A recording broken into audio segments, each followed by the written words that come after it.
அதிசயங்கள் செய்கிறவர் நம் அருகில் இருக்கிறார்.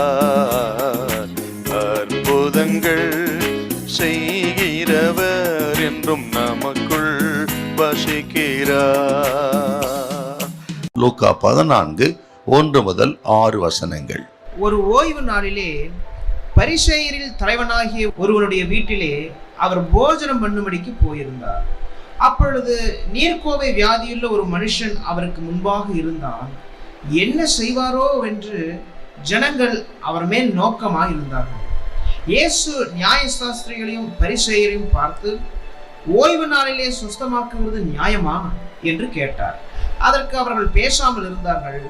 அப்பொழுது அவர் அவனை அழைத்து சுஸ்தமாக்கி அனுப்பிவிட்டு, ஆண்டவராகிய இயேசு கிறிஸ்து இந்த உலகத்தில் வந்து ஊழியம் செய்த நாட்களிலே ஒரு விசை ஒரு பரிசேயரில் தலைவனாயிருந்த ஒருவன் இயேசு கிறிஸ்துவை அவன் வீட்டிற்கு விருந்துக்கு அழைத்திருந்தான்.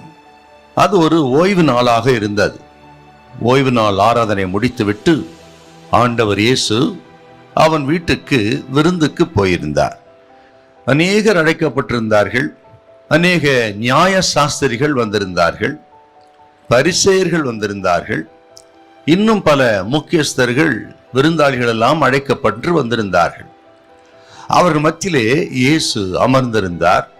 அப்பொழுது அந்த இடத்துல ஒரு நீர்க்கோவை வியாதி உள்ள ஒரு மனிதன், அதாவது இந்த நீர்க்கோவை வியாதிங்கிறது ஒருவேளை சிறுநீரக பழுதுபட்டதனால உண்டாயிருக்கலாம், அல்லது இருதய கோளாறினாலே உண்டாயிருக்கலாம், ஒருவேளை கல்லீரல் பிரச்சனைகளினால் கூட இப்படிப்பட்ட வியாதி வரலாம். திசுக்களிலே நீர் கோர்த்து உடல் பருமனாக இருக்கிற ஒரு வியாதி நீர்க்கோவை வியாதி.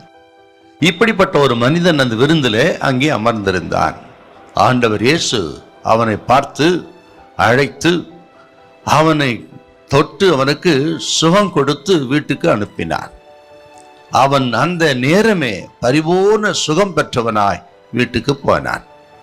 பாருங்கள், ஒரு விருந்து வீட்டுக்கு வந்திருந்த பொழுதிலும் அந்த விருந்து வீட்டிலே கூட இயேசு ஒரு மனிதனுக்கு சுகம் கொடுக்கிறவராகவே இருக்கிறார். பாருங்கள், என்றால் விருந்தை காட்டிலும் ஒரு மனிதனின் சுகம், ஆரோக்கியம், ஒரு மனிதனின் சமாதானம், சந்தோஷம் எவ்வளவு முக்கியம் என்பதை அறிந்த ஆண்டவர் அந்த மனிதனுக்கு சுகம் கொடுத்தார். பாருங்கள், இதை பார்க்கிற கேட்கிறவங்களுக்கு ஆண்டவர் சொல்லுகிறார், ஆண்டவர் இயேசு யாருன்னு கேட்டீங்கன்னா அவருக்கு உங்கள் ஆரோக்கியம் முக்கியம். உங்களுக்கு சுகம் கொடுத்து அந்த சுகத்தினால் வருகிற சந்தோஷம், சமாதானத்தை பெற்று நீங்கள் மகிழ்ச்சியா இருப்பதையே இயேசு விரும்புகிறவர். இந்த நாளிலே அப்படி உங்களுக்கு வியாதியஸ்தலா இருந்தால் சுகம் கொடுப்பார். சமாதானத்தை இழந்திருந்தால் சமாதானத்தை கொடுக்கிறவராய் வந்திருக்கிறார் இயேசு. ஆண்டவரை நம்புங்கள், விசுவாசியுங்கள். நிச்சயமாய் அந்த மனிதனுக்கு ஆண்டவர் சுகம் கொடுத்ததை போல உங்களுக்கு சுகம் கொடுத்து உங்களையும் இயேசு ஆசீர்வதிப்பார். ஹல்லேலூயா, ஹல்லேலூயா.